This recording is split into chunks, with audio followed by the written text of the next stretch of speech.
se tato přání naplní. A proto v dobách méně šťastných, které přijdou, i když si to nepřejeme, si vždy vzpomeňte na tento den a na lásku, kterou jste k sobě cítili. Hleďte do budoucnosti s nadějí, že vše zlé přijde jako vichřice či uragán a bude zase. Základem dobrého vztahu je láska a tolerance. Láska má mnoho podob a je jedno, kterou si vyberete. Tolerance znamená mít alespoň trochu rád všechny vlastnosti partnera. A to nejen ty dobré, jako je schopnost odpuštění, něha, ochota, čestnost, ale i ty špatné, jako je lenost, hádavost, nedodržování slibů.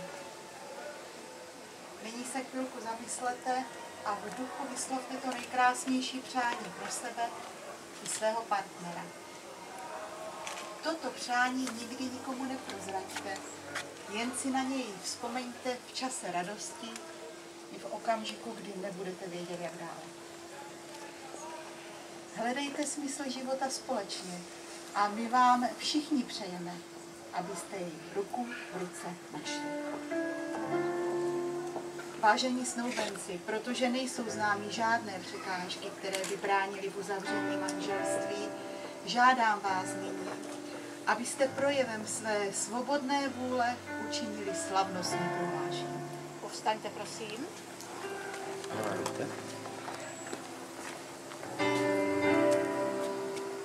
Ptám se vás, pane ženichu, zda dobrovolně vstupujete do manželství s přítomnou nevěstou, paní Boženou Mučkovou.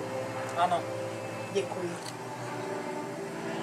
Ptám se vás, paní nevěsto, zda dobrovolně vstupujete do manželství s přítomným ženichem, panem Radkem Holým. Ano. Děkuji. Vzala jsem vaše prohlášení na vědomí.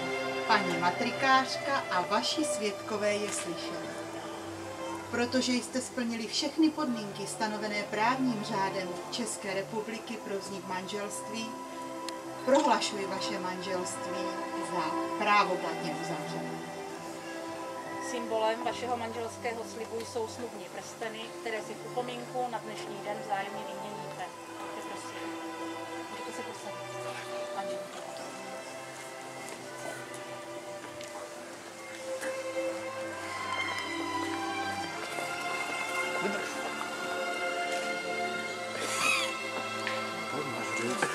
Dobrý, pohodě. Ne, říkám.